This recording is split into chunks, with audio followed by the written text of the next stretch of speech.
We've talked a lot about El Nino too, and the Eastern Pacific, yes. The Western Pacific has been heating up. We've got a typhoon too near Guam. Typhoon Bolaven is going to be making a pass at Guam. The storm's going to bring some strong winds, torrential rain to the island. That's another storm that we're watching as we're taking shots. Guam has had a couple of encounters, and this is not all that surprising or as far as concerning is concerned when we deal with a typhoon season.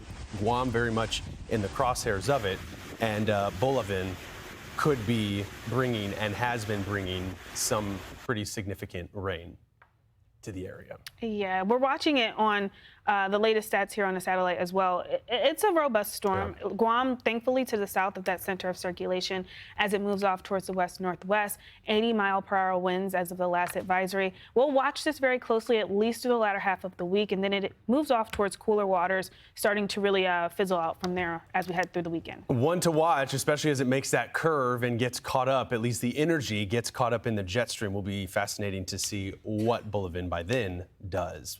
I'm Amy Freeze. Welcome to Fox Weather's YouTube page. We have more great videos on the way, so make sure to subscribe to stay updated on all things weather.